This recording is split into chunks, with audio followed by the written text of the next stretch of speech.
সূরা আহজাবের 2 টুকরো আয়াত পড়েছি, নবীজির হাদিস থেকে 1 টুকরো হাদিস পড়েছি। সহি নিয়তে, সহি তরিকায়, সহি কিছু কথা কোরআন সুন্নাহর আলোকে বলার মতো, শুনবার মতো আমাকে তৌফিক দান করেন, আপনাদেরকেও আল্লাহ তৌফিক দান করেন। ইয়া আইয়ুহাল্লাযীনা আমানুত্তাকুল্লাহা ওয়া কুলু কওলান সাদীদা। আল্লাহ বলেন, ও মুমিন, তোমরা তাকওয়া অর্জন করো তথা আমাকে ভয় করো, জবানকে কন্ট্রোল করো তথা যা বলো সত্য সঠিক শালীন ভাষায় বলো। লাভ, ইউসলিহ লাকুম আ'মালাকুম। 1 নাম্বার লাভ, তোমার জীবনের টুটা ফাটা আমল আমি আল্লাহ কবুল করে নিব।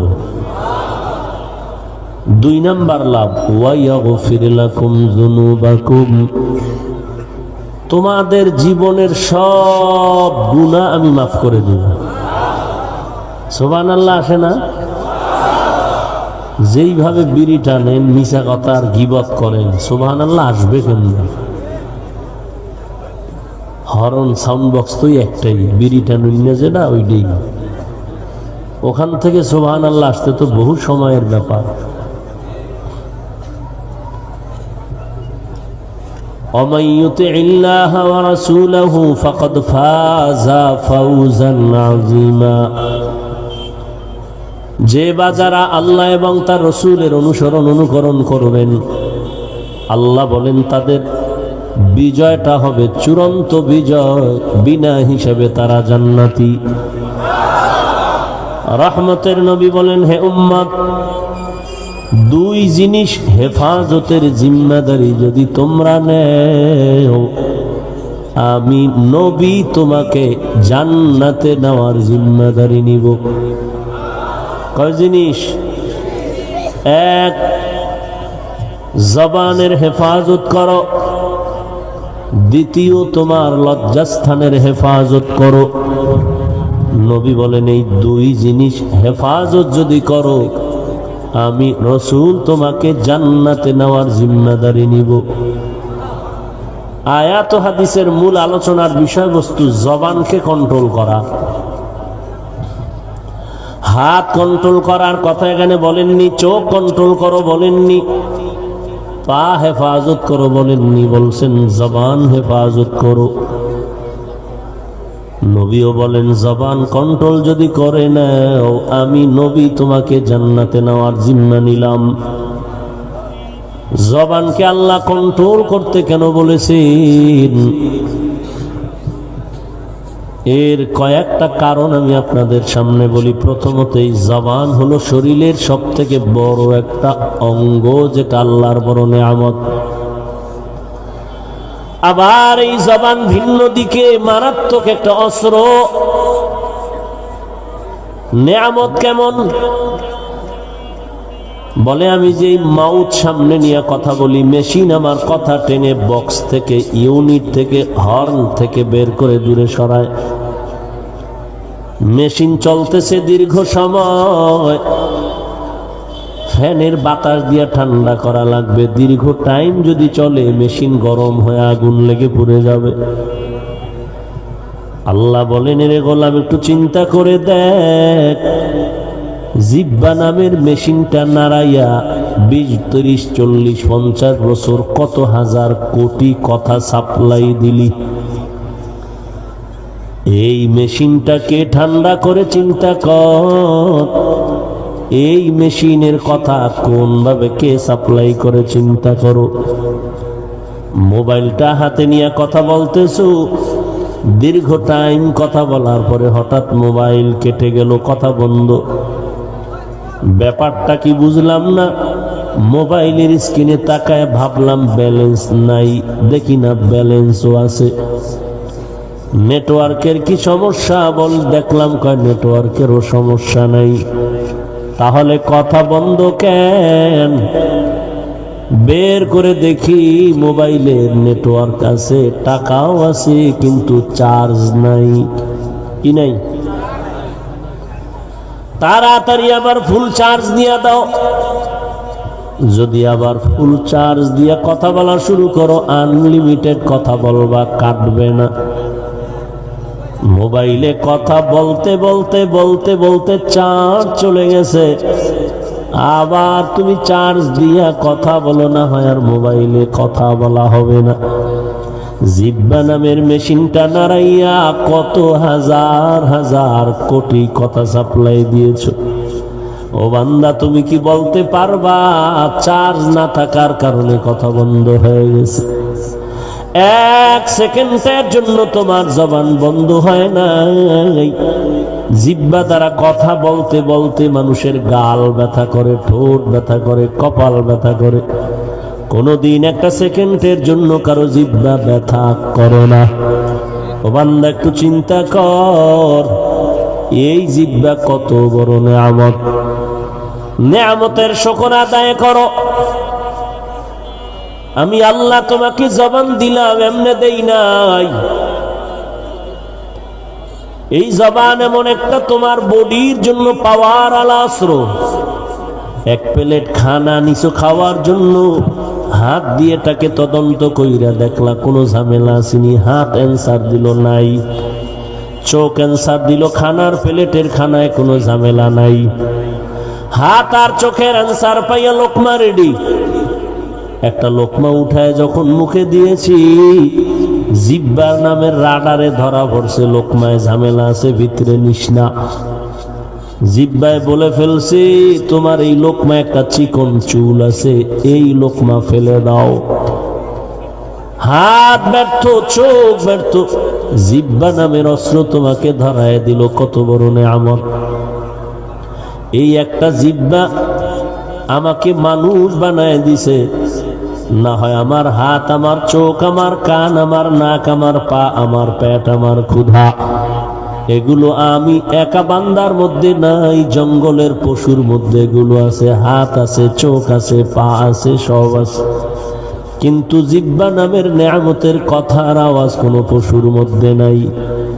তাহলে পশু আর মানুষের মধ্যে আমাকে পার্থক্য করে আলাদা জায়গায় নিয়ে আসলো আমার জবান। জবানের কথার দ্বারা প্রমাণ আমি মুমিন না বেঈমান। এই জবানের কথার দ্বারা প্রমাণ আমি আলেম না, আমি মূর্খ। এই জবানের একটা কথার দ্বারা প্রমাণ হলো আমি ভালো মানুষ না খারাপ মানুষ। আল্লাহ বলেন, এই নিয়ামতের শুকর আদায় কর আর কন্ট্রোল কর, যেন ঝামেলা না হয়। কারণ মানুষ প্রবাদ বলে, মুখের কথায় জয়, আবার মুখের কথাই খায়। জবান যেমন একটা বড় নিয়ামত, তেমন এটা একটা মারাত্মক অস্ত্র। ব্লেডের মতো ধার চারদিকে। ব্লেডের সামনেও কাটে, ডানেও কাটে, বামেও কাটে, পেছনেও কাটে। জিহ্বাটাও ডানে মারলে কাটে, বামে কাটে, সামনে কাটে। কয় কেমনে দেখছো নি রে বাবা? এই এক জিহ্বা দাঁড়াইয়া একজন বিধর্মী যদি বলে লা ইলাহা ইল্লাল্লাহ, সাথে সাথে বিধর্মীর নাম কাটা মুমিনের খাতায় চলে আসে। এখন সে মুমিন। কাম কে গড়াইতেছে? বুঝেন কে গড়ায়? হাত, কান, কে? কাদের কুদরত দারি বার কামাল, আনতা রব্বি আনতা হাসবি জুল জালাল, তুহি কাদের জলিলুল্লাহ জাহাদার, মহর হালে তুহি মেরা নেগাহদার। জিহ্বা নাড়াইয়া বিধর্মী যখন কালেমার আওয়াজ দিয়েছে, একই মানুষ, চেহারাও এক। বিধর্মী যারা, তাদের যেমন চেহারা সুরাত, আমাদেরও তেমন। ব্যবধান আমার জিহ্বায় করে দিল তারা বেঈমান, আমরা মুমিন। গরবা সুরত আদমি ইনসাবুদে আহমদবু জাহলো হামেক সাবুদে, আদমিরা আদমিয়ত লাজিমাস, ঔদরাগর বৌনা বশদ হি জামাস। সূরা এক। হাত পা চোখ কর্ণ নাসিকা সব আছে, সে বেঈমান আমি মুমিন। গায়ে লেখা আছে মুমিন, হ্যাঁ কপালে লেখা আছে, চোখের দ্বারা বোঝা যায় সে মুমিন, হাতের দ্বারা বোঝা যায়। মুমিন আর বেঈমান পার্থক্য করে দিল কোন অঙ্গ? জিহ্বা। এই এক জিহ্বায় লা ইলাহা কইছে মুমিন, এই একটা জিহ্বা ঘুরাইয়া কয় আমি আল্লাহ মানি, কোরআন মানি, ইসলামের রাজনীতি মানি না, বেঈমান। আল্লাহ মানে, কোরআন মানে, ইসলামের রাজনীতি মানে না। মানুষের আইওয়াস করে রাখছে, জেহেনটাকে আলাদা করে ফেলছে বেঈমানেরা, ধান্দাবাজার, চান্দাবাজেরা। এরা এমন ভাবে আলাদা করছে, ধর্ম আলাদা, রাজনীতি আলাদা। বলে হুজুর ওয়াজ করবেন, রাজনীতি করবেন না। এই গান শুনতে শুনতে কান ধ্যান্দা হয়ে গেছে। এই কথা যদি আলেম কয় বুঝতাম, তার কোনো এলেমের ভেতরে গহরাই আছে, আমাকে কি জানি বুঝায়। কিন্তু যে আলিফ বা তা পড়তে পারে না, এরকম বেয়াদব যদি কোনো আলেমকে ডিরেকশন দেয়, এর মতো বেয়াদব হতে পারে না। মেরা এজাজো করদন বেহিসাব, খলকে রাদাদন জওয়াবে বাসওয়াব, হক নাদারাত দোস্তে খলকা জারেরা, মিস্তে ই খসলত একে দিনদারেরা। আমার কলিজার যুবক, আল্লাহর মোহাব্বত নিয়ে জবাব দাও। আমার মায়ার নবী, আল্লাহ আমার নবীরে কোরআন দিলেন, রহমতের নবী 23 বছর লাগাই একটা প্রেসক্রিপশন বানায় দিলেন। কিয়ামত পর্যন্ত এই প্রেসক্রিপশন যারা ফলো করে চলবে, তারা দুনিয়ায় বাদশা, পরকালেও বাদশা। একটু বলো যুবক বাবারা, নবীর আদর্শের মধ্যে সব আছে, কোরআনে সব আছে, তবে এক দিক থেকে কোরআন শরীফ দুর্বল। রাষ্ট্রের ব্যাপারে কোরআন শরীফ দুর্বল। বলো রসুল কি রাষ্ট্র চালাইছেন? আবু বকর চালাইছেন, ওমর ওসমান আলী চালাইছেন, সুলাইমান নবী শুধু রাষ্ট্র না, গোটা দুনিয়াটা চালাইছেন। বাসুলাইমা দাদে মুলকো সরওয়ারি, সদমাতি খাতে মশদে ওয়াপরি। ইউসুফ নবী মিশরের অর্থমন্ত্রী ছিলেননি? কল না কেন? শুনিদা কে বুয়াদ মানন্দ দিদা তোরা দিদা ওয়ায়ুসুফরা শুনিদা। ইউসুফ নবী মিশরের অর্থমন্ত্রী ছিলেন, এ ঘটনা কোরআনে নাই। সুলাইমান নবী গোটা দুনিয়া চালাইছেন, ঘটনা কোরআনে নাই।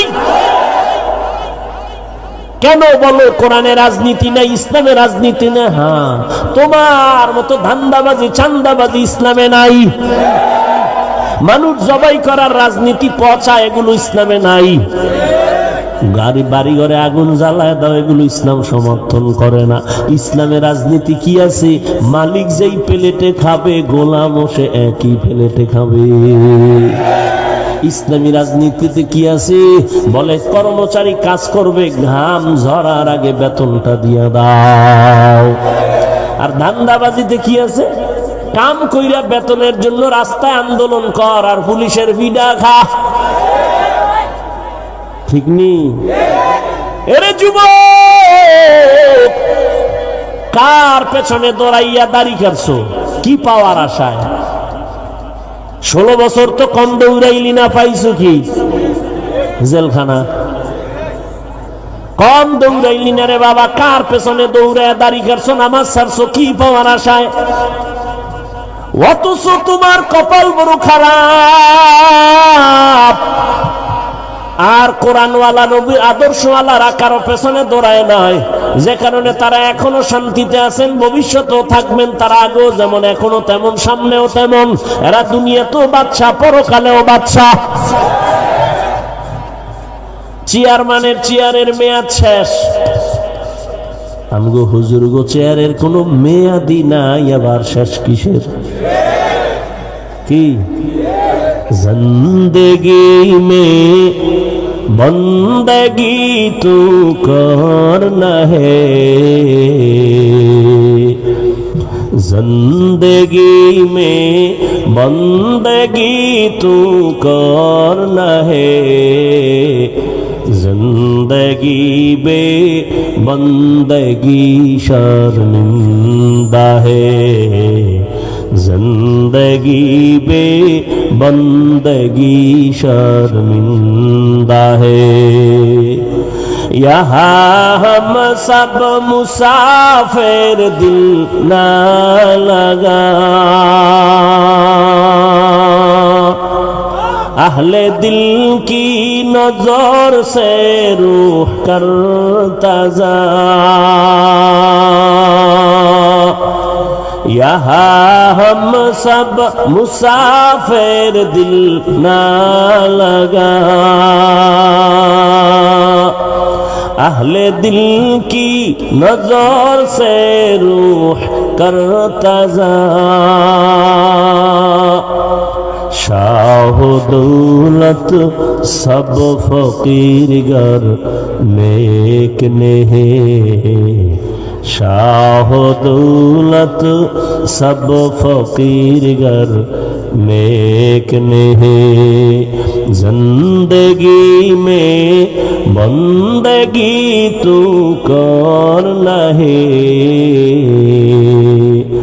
जिंदगी में बंदगी तू करना है, जिंदगी बे बंदगी शर्मिंदा है, जिंदगी बे बंदगी शर्मिंदा है, जिंदगी में बंदगी कुन बंदगी, बंदगी बे जिंदगी शर्मिंदगी।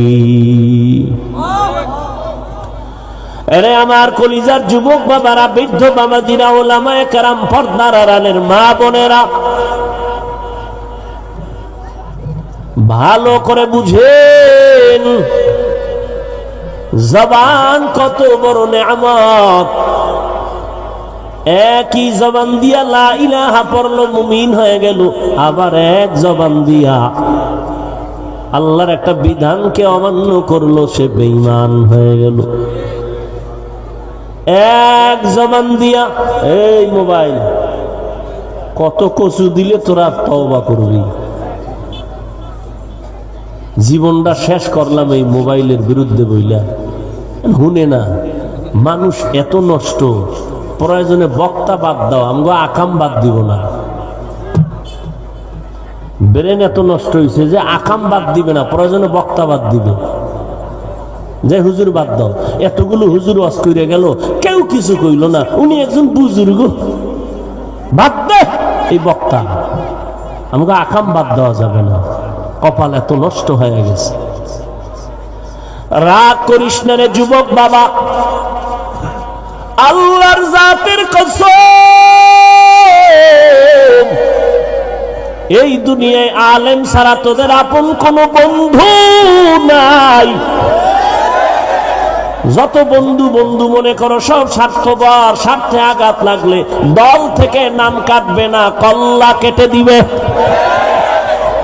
কিন্তু আলেম ওলামাদের মতো নিঃস্বার্থ আর বন্ধু পাবি না রে বাবা। ছাত্র জনতার বৈষম্য বিরোধী আন্দোলনে সফলতার চাঁদ উদিত হয় নাই যতক্ষণ পর্যন্ত ওলামায়ে কেরাম ছাত্র নিয়ে মাঠে নামে নাই। ক্ষমতা চায় না, ওলামায়ে কেরাম ক্ষমতার জন্য নামে নাই, জাতির কল্যাণে নেমেছে। যদি ক্ষমতা চাইতো আলেমরা বলতো উপদেষ্টারা নাই না যাও, আমরা বয়াদার চালাই, কেউ বলে নাই বল, কিন্তু রেড সিগন্যাল দিয়ে রাখছে, জুলুম যদি করো নতুন করে আবার আন্দোলন হবে। মুসলমানের আন্দোলন একবার না বারবার, মুসলমানের জীবন একবার দেয় না বারবার। জালেমের বিরুদ্ধে আন্দোলন আবার হবে। তুমি নাকে তেল লাগায় ঘুমাও দেশ স্বাধীন। আর ঢাকায় মহিলারা সাংবাদিক সম্মেলন করে আর কয় আমগো দেহ ব্যবসার অধিকার ফেরত চাই। এরে যুবক,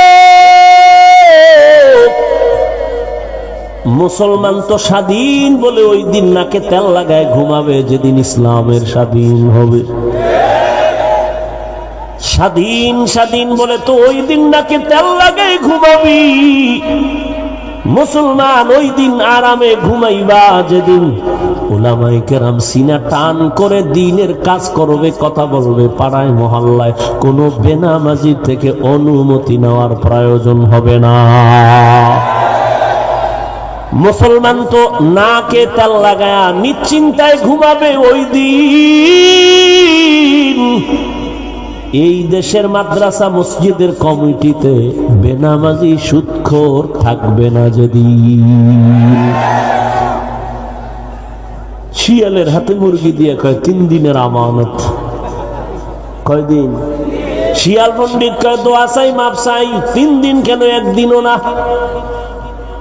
জিন্দা কেন, মরাও দেওয়া যাবে না। শিয়ালের হাতে মুরগি দিলে যা হবে, বেনামাজি সুদখোরের হাতে ধর্মের চাবি দিলে তো তাই হবে। দিছে কারা? জিব্রাইল। এই বেনামাজির হাতে ধর্মের চাবি দিছে জিব্রাইল। কে দিছে? আমরা এটা বলতে পারো না? আকামের টাকা যখন খাইছো ভালো লাগছে, সারাদিন বলছো ইসলাম, ভোটের আগের রাত্রে টাকা খাইয়া কেবলা সকালে ঘুরাই দিছ। কি তো সরকারের গালি দাও কেন? আকামের মূল গোড়ায় তো তুমি। আল্লাহ হেদায়াত দান করুন। ও যুবক, উলামায়ে কেরাম পায়ে ধরে ধরে ধরে ধরে বুঝায়, বিনিময়ে দাও শুধু গালি আর বিরোধিতা করো, আর কিছুই দাও না। কিন্তু আলেম এই গালির প্রতিশোধ নেয় না, জবাব দেয় না, দেখলে সালাম দেয়, বুকে লাগায়, হাসি মুখে কথা বলে। এই কথা বইলে ধাক্কা দিয়া ফালায় নাই তুই বেনামাজি দূর হ, বলছে? কোনদিন বলে নাই। ও যুবক বাবা, আজ তোমার ভেতরে আল্লাহ এমন নিয়ামত দান করেছেন, এমন মেধা দান করেছেন, গোটা দুনিয়াটা তুমি কন্ট্রোল করবা। কিন্তু নিজ হাতে ছুরি লইয়া নিজের জীবনটারে জবাই করতেছো, তোমার খবর নাই। মোবাইল একটা হাতে নিয়ে সারাটা রাত দরজা জানালা বন্ধ করে কবিরা গুনাহ, কবিরা গুনাহ, কবিরা গুনাহ করছো। চেহারাটার মধ্যে তাকাইলে কোনো মায়া লাগে না, নূর নাই। ও যুবক, হেসে হেসে কথাটা উড়ায় দিস না বাবা। দুটা পায়ে ধরে বলছি রে বাবা, বালিশে মাথা লাগায় একটু চিন্তা কর। কুকুর শুকরকে আল্লাহ পাক ভালো মন্দ যাচাই করার মেধা দেন না, আল্লাহ মানুষকে দিছেন, একটু ভাবো। জীবন নাশের একটা মেডিসিন পকেটে লয়ে ঘুরো, চেহারা নষ্ট করলো মোবাইল, কানের পার্স নষ্ট করেছে এই মোবাইল। এই মোবাইলের দ্বারা তোমার হার্ট দুর্বল, কিডনি দুর্বল, ব্রেন দুর্বল হয়ে গেছে। মোবাইলের কারণে তোমার চরিত্র নাই, লেখাপড়া নাই, মা বাবার সাথে আদব নাই, আলেমের সাথে আদব নাই, শিক্ষকের সাথে আদব নাই। এই একটা মোবাইলকে কেন্দ্র করে কতবার মায়ের সাথে বেয়াদবি করেছো। একটা মোবাইলকে কেন্দ্র করে বাবার সাথে বেয়াদবি, আলেমের সাথে বেয়াদবি, মুরব্বীদের সাথে বেয়াদবি, শিক্ষকের সাথে বেয়াদবি। এই মোবাইলকে কেন্দ্র করে মা বাবার কত টাকা চুরি করছো জীবনে, হিসাব কর।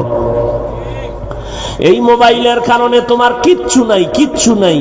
তোমার মধ্যে আছে বলতে কিছু নাই, আছে একটা রুহু, এটা গেলে গিয়া তুমিও নাই। আমি হুজুর কই, বিষের মতো লাগে না? বাদ হুজুরের ডা বাদ দে, বাসায় যাইয়া গুগলে সার্চ দিবি টাচ মোবাইল দেখলে কি হয়। চিকিৎসা বিজ্ঞানীরা সব থিওরি দিয়ে রাখছে, এই মোবাইলের দ্বারা কিডনি ড্যামেজ হয়, হার্ট দুর্বল হয়, মাথা ব্যথা, ব্রেন দুর্বল হয়। চরিত্র তো নাই, ওই নাই, আছে বলতে কিচ্ছু নাই। এরপরে এটা নিয়ে মরতে চায়। খোদায় কানে দইরা বেহেশতের বাগানে নিয়ে আইছে, এখানে আইসাও শান্তি নাই। ওই মোবাইল নিয়ে একটু বয়ান শুনবে, খবর নাই, মোবাইল নিয়ে ব্যস্ত হয়ে কপাল ভুটতেছে। তুমি মনে করো এই প্যান্ডেলে ঢুইকে বুঝি মোবাইল ধরছো, কাম না এটা, কাম এটা কাম না। তুমি মোবাইল হাতে নিয়ে লাভ কি? তুমি বয়ান শুনবা আর আল্লাহর কাছে ক্ষমা চাইবা, হে আল্লাহ জীবনে তো কত গুনাহ করলাম, আমার মতো গুনাহগার কেউ নাই।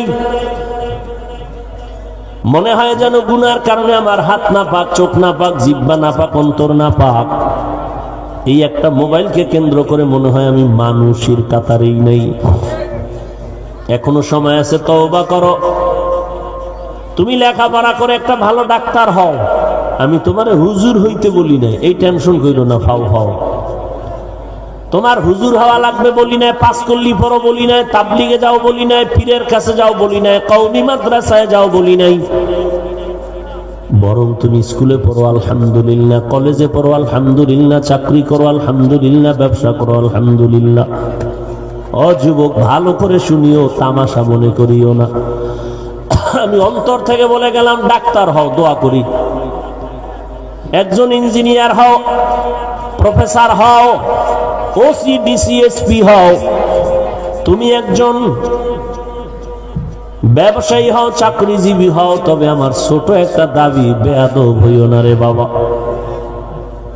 তোমার ব্যবহারে কোনোদিন যেন মা বাবা কষ্ট না পায়, তোমার ব্যবহারে কোনোদিন যেন আলেম কষ্ট না পায়, তোমার আচরণে কখনো শিক্ষক যেন কষ্ট না পায়। হাত উঠায় বরদোয়া করা লাগে না, মনের কষ্টই বরদোয়া। তোমার ব্যবহারের দিলটা খুশি, এটাই দোয়া। হাত উঁচু করে দোয়া করা লাগে না, তোমার ব্যবহারে কষ্ট আসছে অন্তরে, এটাই বরদোয়া। আর মা বাবার বরদোয়া যদি লাগে, জীবন শেষ, মরার আগে মরে যাবে। শিক্ষকের বরদোয়া লাগলে শিক্ষার জগৎ থেকে হারিয়ে যাবে। বহু শিক্ষিত ছেলে ইংলিশে কথা কয়, রাস্তার ল্যাংটা পাগল হয়ে ঘুরে, আমি নিজ চোখে দেখেছি। আরবিতে কথা কয়, পাগল, অর্ধুলাঙ্গ, মাদ্রাসার ভালো ছেলে বেয়াদবি করে পাগল হয়ে গেছে। এখনো সময় আছে, তওবা করো।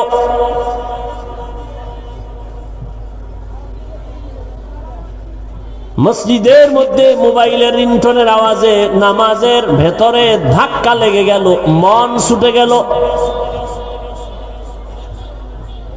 বারবার মোনাজাতে বলি, হে আল্লাহ এই মোবাইলের গুনাহের থেকে আমাদের হেফাজত করেন। আমিনও কয় না, কেমন কপাল পুড়ছে। ওই যে একটু আগে বলছি না, বক্তা বাদ দিবে, আকাম বাদ দিবে না। দেখেন না আজকে এখানে বুয়াপুরের এলাকায় বিশাল প্যান্ডেল, একটা ঈদের মিলনের আনন্দ মুখর পরিবেশ, অথচ বিপরীত সাইডে মাহফিলকে উপলক্ষ করে আছে মার্কেট। সেখানে আছে জাহান্নামের আড্ডা, যুবক যুবতী মহিলা বেলুন কিনে, ওয়াজে আইছে বেলুন কিনে, প্লাস্টিকের মাছ কিনে, এটারে কান্দে ঝুলাইয়া বাড়ি যাইব। বউ কইব অজেরতে কিনে আইছো, কই মোনাজাতে বেলুন কবুল হয়ে গেছে। হাসিও না, আমি হাসির কথা বলিনি। কোরআনের বাগানে আসছো, সেখানে মার্কেটের প্রয়োজন কি? ওয়াজ উপলক্ষে এমন দোকান হবে কেন? খেলনার দোকান কেন? বেলুনের দোকান কেন? এমন দোকান, কোরআনের বাগান মিলানোকে উপলক্ষ করে এমন দোকান কেন হবে যেখানে বেপর্দা নারী ঢুকবে? এই গুনাহের দায়ভার কে নিবে?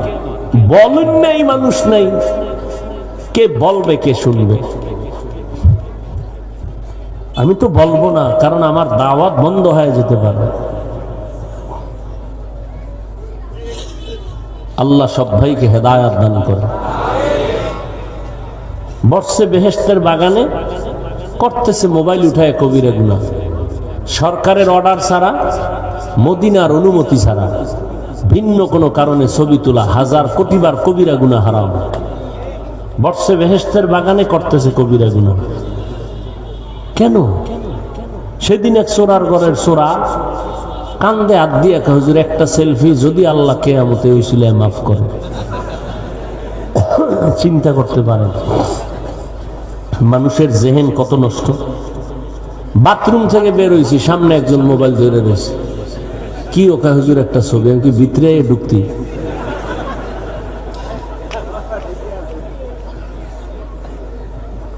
আল্লাহ হেদায়াত দান করুন। কি লাভ এই ছবিতে? কি হৃদয় ঢুকাইতে পারো না? মোবাইল সরে নিয়ে গেলে তোর আমও গেল, সালাও গেল, লাভ কি? বরং তোর পার্সোনালিটি যা ছিল সব ফাঁস, বুদ্ধি নষ্ট হয়ে গেছে। কয় ভাই দাওয়াত, কয় আলহামদুলিল্লাহ। আপনার বাড়ি? কয় নউজুবিল্লাহ। ইয়া আইয়ুহাল্লাযীনা আমানুত্তাকুল্লাহা আকুলু কাওলান সাদীদা। আর একটু সামনে আগাবো। আল্লাহ সাক্ষী, এই পরিমাণ আমার কথা বলতে কষ্ট হইতেছে। এই 1-1.5 সপ্তাহ এরকম কষ্ট হয় না, খুব কষ্ট হইতেছে আমার, তারপরও বলতেছি। কপালে আর কি আছে জানি না।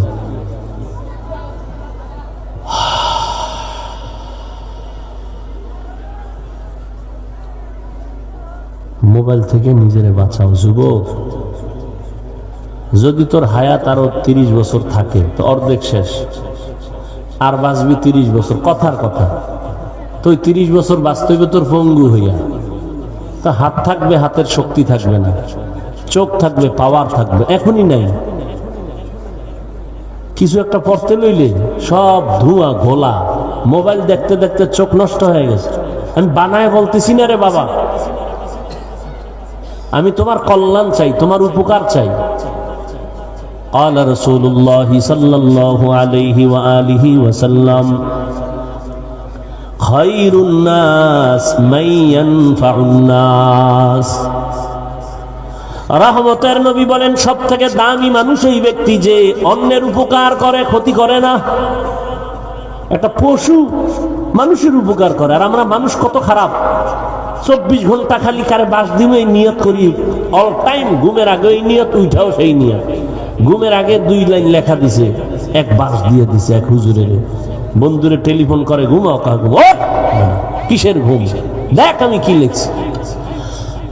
অমুক আলেমের বিরুদ্ধে 2 কলম লেখছি, দেখ, দেখে জানা কেমন হয়েছে। বন্ধু কয় খুব চমৎকার। হ্যাঁ, না আমার দ্বারা সম্ভব, অন্য কোনো বেয়াদবের দ্বারা এটা সম্ভব না, আমি গাদ্দারের দ্বারা এটা সম্ভব। সকালে উঠে আবার সেই। অথচ একটা কুত্তা মালিকের জুতার বাড়ি খাইয়া সারা রাত মালিকের বাড়ি পাহারা দেয়, মালিকের কোনো ক্ষতি করে না। আর আমরা মানুষ আল্লাহর থেকে কি না পাইছি। রাতের বেলা ঘুমাইতে গেছো, মরছো, মরার মতো ঘুমাও। দোয়াই তো পড়ি, আল্লাহুম্মা বিসমিকা আমুতু, ও আল্লাহ তোমার নামে মরতেছি। এমন মরা মরছে ঘুমে, চোর ঢুকছে টের পায় না, হাতের ঘড়ি খুলে নিচে টের পায় না, মহিলার কানের অলংকার লয়ে গেছে টের পায় না, সকালে হাতায় হাত দিয়ে কই গেল। কি পরিমাণ ঘুমের মানুষ মরা। আল্লাহ কয়, আমি যদি তোর সজাগ না করতাম, তোর কোন বাবায় করতো? ঘুমের মধ্যে মানুষ মরে না? তোরে যদি আমি ঘুমের ভেতরে নিয়ে যাই, আজরাইল আইসা যদি দেখে তোর কানের ভেতরে গানের তার লাগানো, মুসলমান হিসাবে একটু চিন্তা কর, আল্লাহর আদালতে কেমনে জবাব দিবা? জবানের হেফাজত করিও। এই একই জবান কত দিকে দুরন্ত অস্ত্রের মতো কাজ করে।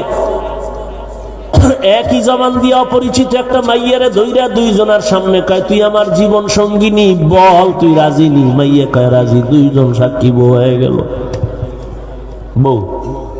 আবার এই জিহ্বা দিয়েই কয় তুই তালাক, বলে বিদায়। একই জিহ্বা নিয়ে বিচারপতি চেয়ারে বসে ফাঁসির আসামিকে বলে তোমাকে খালাস, ফুলের মালা নিয়ে বাড়ি যায়। আবার এই জিহ্বা দিয়া বিচারপতি নিরপরাধের কয় পুলিশ হ্যান্ডকাপ লাগায় দেও, নিরপরাধ লোকটা আসামির কাঠগড়ায় হাজির।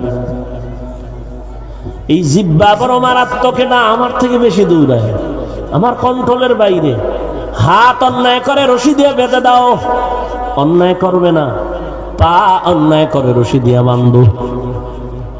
পাঠান, পাঠান শুনছেন না? পাঠান কথা কয় না। পাঠানের বাড়ি আর এক পাঠান চুরি করতে গেছে। আবার জিগাইন না ওই ছিদ্র খুজুন্নে আছে না কিছু অন্তর নষ্ট, কইবে এটা কোন হাদিসে আছে। পাঠানের বাড়ি পাঠান চুরি করতে গেছে, পাঠান টের ভাইয়া ধইরা লেছে, ধইরা পাও দুইটারে খুলির লাগে বাইন্দা বুয়াপুর থানায় গিয়া কয় স্যার আইন কি, চোর ধরছি, কোন বাড়ি, কি করে খুঁটির লগে পাও দুইটা বাঁধছি, হাত বাঁধছো কেন, হাত বান্ধি নেই। তুই কি বলো, তুই পাও বান্ধে থুইলে হাত বাঁধো নাই, চোরাই হাত দিয়ে খুইলা চলে যাইব না। ও মাথায় হাত দিছে, কথা তো ঠিক। না না না স্যার কোনো টেনশন নেই, ও পাঠান আমিও পাঠান, ওর মাথায় যে আমার মাথায় যেহেতু বুদ্ধি আয় নাই, ওর মাথায় আইতো না। চলেন ওসি সাহেব হাত দিয়ে পাইবে, টেনশন কি তো। যাইয়া দেখে ঘুড়ির গোড়ায় সেই কুলের বলদ বয়ে রয়েছে, হে বইয়ে রয়েছে, যেরম বান্ধে ঠিক আছে সেরম বসে রয়েছে। পা অন্যায় করে বেঁধে দাও, অন্যায় করবে না। চোখ অন্যায় জিনিস দেখে, নেকাপ লাগাও, পর্দা লাগাও, কালো চশমা লাগাও, দেখবে না। কান অন্যায় কথা শুনে, পট্টি লাগাও, শুনবে না। কিন্তু জিব্বাটা তো আমার থেকে অ্যাডভান্সে, ঘুমের ভিতরেও চলে। আমি মইরে রয়েছি, জিব্বা চলতেছে, একজনে ডাক দিছে, ও আর কাঁচা গালি, হে আমারে ওডা কুয়ে থুইয়া দৌড়, তোর কথা নেই। সকালবেলা টেলিফোন করলাম, বন্ধু কই আছো? কয় বন্ধু কবি না, যেই কাঁচা গালি দিছো ঘুমের ভিতরে। অবশ্যই কোনো গালি দি নাই। কিসের গালি দেবো, তুমি আমার কলিজার বন্ধু, যেই গালি দিছো জমিনে নেয় না। আমি জানি না কি বলছি, ঘুমের মধ্যে ছিলাম, কি বলছি জানি না। জবান আমার ঘুমের আগে অ্যাডভান্স করতেছে, এই জবানটা এত চালাক, এটারে কেমনে আটকাবো। হাত অন্যায় করছে, রশি দিয়া বাঁধলাম, পাও বাঁধলাম, কানে পট্টি লাগাইলাম, চোখে নেকাপ লাগাইলাম, কিন্তু জিব্বাটারে বান্ধি কেমনে? কয় রশি দিয়া বাঁধো, কয় হবে না। কষ্টেপ লাগাও, কয় তাও চলে না। সুপার গুলো লাগাও, হবে না। দুনিয়ার কোন কষ্টের জিব্বায় লাগবে, কারণ আল্লাহ এটার সাথে এমন মেডিসিন লাগাই দিয়েছেন, অল টাইম এটা পানি যুক্ত। পানি না থাকলে পাগল হয়ে যায়, মরে যাবো। ডাক্তার কয় ডায়াবেটিস সীমা অতিক্রম, তাড়াতাড়ি তুমি দৌড়াও, ঔষধ খাও। আল্লাহ কেমন জিব্বা দিছেন, অল টাইম এর সাথে লালা যুক্ত। তোমার চেহারায় যত রোগ হবে, শাহাদাত আঙ্গুল দিয়া জিব্বার লালা নিয়ে লাগায় দাও, চেহারার রোগ লালায় কমপ্লিট। তবে সারা রাত মোবাইলে আকাম কইরা যদি গোড়া উঠে, এটা যাইতো না। আল্লাহ হেদায়াত দান করুন। ও যুবক বাবা, আর কত মাইয়ার চরিত্র নষ্ট করলে তোমার মনের আশা মিটবে, তারপরে তওবা করবা? একটু বলো তো। জীবনে তো কম পার্কে দৌড়াও নাই, কম নামাজ ছাড়ো নাই, দাড়ি কম কাটো নাই, আর কতবার সারা রাত মোবাইল চালাইলে আর কতদিন মনের আশা মিটবে, তারপরে তওবা করবা? আর কতদিন পার্কে পার্কে আড্ডা দিলে তোমার মনের আশা মিটবে, তারপরে তওবা করবা? তোমার মতো যুবক স্কুল কলেজে পড়ে, চাকরি করে, নামাজ পড়ে, দাড়িওয়ালা, অভাব নাই। র্যাব, আর্মি, পুলিশ, বিডিআরের চাকরি করে, নামাজ ছাড়ে না। বলো বাবা, তুমি পারো না কেন? তোমার কপালে কার বদদোয়া লাগছে বলো? তোমার মতো যুবক স্কুলে পড়ে, কলেজে পড়ে, নামাজ ছাড়ে না? নাই না, বানায় বলতেছি। তা তোমার বিবেকরে জিগাও, তুমি পারো না কেন? তোমার মতো যুবক সন্তান ডাক্তার, প্রফেসর, ইঞ্জিনিয়ার, নদীর মধ্যে মাছ ধরে, জমিনে কাজ করে, নামাজ ছাড়ে না। রাস্তায় গাড়ি চালায়, ড্রাইভার, নামাজ ছাড়ে না। বলো বাবা, তুমি কেন পারবা না? তোমার কপালটা এত দুর্বল কেন? এখনো সময় আছে, তওবা করে নাও। জবান কষ্টে লাগানো যাবে না। কেমনে এটারে কন্ট্রোল করবা? অথচ আল্লাহ কয় কন্ট্রোল করো। হাদিসে আছে, প্রতিদিন সকাল বেলা অঙ্গ প্রত্যঙ্গ জিহ্বা থেকে পানা চায়। কারণ আল্লাহ হাত বলে, আল্লাহ পানা দিও, জিহ্বায় কোন পেঁচ লাগাই দিবে, আর বাড়িটাই আমার হাতে লাগবে। জিহ্বা একটা আকাম ঘটায় দিবে, কথা বললে আর মানুষের থাপ্পড় কানে লাগবে। এই জন্য সব অঙ্গ প্রত্যঙ্গ জিহ্বার কাছে পানা চায় সকালবেলা প্রতিদিন। এখন জবানটারে কেমনে আটকাইবেন? আল্লাহ কয় আমি নিজেই তোরে দয়া করে বানাইছি, তো জবান কন্ট্রোলের একটা মেডিসিন আমি দিছি, তুই হাত নিজে বানছো, জবানটারে তুই পারবি না, চোখেরে পারতেছো, চাইলে কান পারো, পা পারো, কিন্তু জিহ্বা পারবি না। হ্যাঁ, এটা আমি আল্লাহ একটা মেডিসিন দিছি, ওটা লাগাই দে, জিহ্বা কন্ট্রোল হয়ে যাবে। এটা আমার দেওয়া মেডিসিন, ওই মেডিসিন লাগাও, কন্ট্রোল হবে। জিহ্বা আল্লাহর দেওয়া মেডিসিন যদি লাগাও, আর আল্লাহর দেওয়া ওই মেডিসিন হলো তাকওয়া। এজন্য আল্লাহ কোরআনের শুরুতে আয়াতে বলছেন, ইয়া আইয়ুহাল্লাযীনা আমানুত্তাকুল্লাহ, আমাকে ভয় করো, তাকওয়া অর্জন করো। তাকওয়ার মেডিসিন দিয়া জবান হেফাজত করো, অন্তরে ভয় ঢুকাও, কোন কথা আল্লাহ বেজার হবে, কোন কথায় খুশি হবে, চিন্তা করে চলো, তো জবান কন্ট্রোল হয়ে যাবে। ও পর্দার আড়ালের আম্মা জানেরা, আপনাদের সন্তানদারে কত কথা বুঝাইলাম আর শুনাইলাম, আপনাদের সন্তানদের এই কথা যদি বাস্তবায়ন করতে হয়, আপনার দোয়া চোখের পানি ছাড়া সম্ভব হবে না। এই দুনিয়ায় যত ভালো সন্তান আছে, মা আপনার অবদান, বাবার করোনা, বাবার দোয়া। ও আম্মা জানেরা, এ কারণেই তো আপনাদের এত সম্মান। আজ এই স্টেজে 30 জনের উপরে হাফেজে কোরআন পাগড়ি নিয়েছেন, এদের মা বাবার মতো আনন্দ এই জমিনে আর কে আছে? ও মা, আপনারা তো নবীদের মায়ের মতো মা, সাহাবায়ে কেরামদের মায়ের মতো মা, আয়েশা রাদিয়াল্লাহু আনহার মতো নারী, খাদিজা রাদিয়াল্লাহু আনহার মতো নারী, ফাতেমা রাদিয়াল্লাহু আনহার মতো নারী। আপনাদের এত সম্মান, আপনারা ইসমাঈল নবীর মা হাজরা আলাইহিস সালামের মতো নারী, ঈসা নবীর মা মারিয়াম আলাইহিস সালামের মতো নারী। বেঈমান ফেরাউনের স্ত্রীর নাম কি? মোনাজাত দিয়ে দিব। আপনার জরুরত আছে, আমার নাই, আপনার থেকে বেশি। উঠা বসা করলে আমি দোয়া করব, এমনি করব, তারপরে যদি বলেন আরো আগে উঠে গেলে ইশারা দেন যে আরো আগে করেন, গেলাম, তাহলে আরো আগেই করে ফেলব। এরে আম্মা জান, বেঈমান ফেরাউনের ঘরে আসিয়া এত আল্লাহর পেয়ারা হয়ে গেলেন। রহমতের নবী বলেন, জান্নাতে আমি মুহাম্মদের সাথে আসিয়ার বিয়া হয়ে যাবে। ও মা, আপনার স্বামী তো ফেরাউনের মতো খারাপ না। আপনি স্বামীরে যদি বুঝাইতেন, নামাজের কথা বলতেন আর দোয়া করতেন, নামাজ পড়ে, স্বামী তো লাইনে চলে আসতো। আপনার স্বামীকে যদি বুঝাইতেন, ও স্বামী আমার, খাইয়া থাকি আর না খেয়ে থাকি, তোমার ঘরে আসছি, কষ্ট করে থাকবো, তবে দাবি হারাম টাকা ঘরে আনবা না। হারাম খাইয়া নিজেদের রক্ত নাপাক করব না, সন্তানদের রক্ত নাপাক করতে দিব না। মা যদি স্বামীকে বুঝাইতেন, কোন স্বামী হারাম মাল ঘরে নেওয়ার সাহস পেত না। এরে আম্মা জান, আপনার মতো এই এলাকায় কত মা এখনো তালাশ করলে পাবেন। নামাজ ছাড়ে না, বেপরদায় চলে না, মোবাইলে চরিত্র বিক্রি করে না, স্বামীর মাল হেফাজত করে। আপনি কেন পারেন না রে মা? এখনো সময় আছে, তওবা করেন, আল্লাহর কাছে অন্তর ভরে বলতে থাকেন।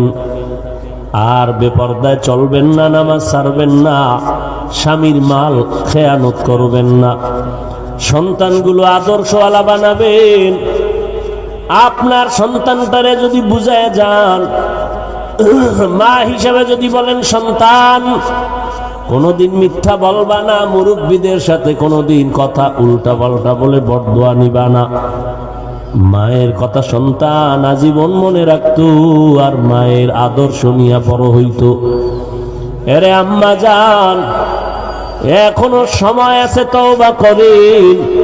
সন্তানটাকে ডাক্তার বানাবেন, ইঞ্জিনিয়ার বানাবেন, ব্যবসায়ী চাকরিজীবী বানাবেন, তবে দাবি একটাই, বেয়াদব বানাবেন না। ও আমার যুবক বাবারা, এখনো সময় আছে, তওবা করে নাও। জীবনে তো গুনাহ কম করো নাই, অন্তর ভরে আল্লাহকে মনে মনে বলো, হে আল্লাহ, জীবনে তো গুনাহ করে হাত না পাক, চোখ না পাক, জিহ্বা না পাক, অন্তর না পাক, আজকে থেকে তওবার নিয়ত করে ফেললাম। ও আল্লাহ, তুমি তো হায়াতের মালিক, রিজিকের মালিক, ইজ্জতের মালিক। জীবনে কত নামাজ ছাড়লাম, দাড়ি কাটলাম, বেপরদায় চললাম। আমার মতো যুবক কত দুনিয়া থেকে চলে গেল, করোনায় চলে গেল, ছাত্র জনতার আন্দোলনে কত তাজা প্রাণ চলে গেল। আজ থেকে আমি তওবার নিয়ত করতেছি, আর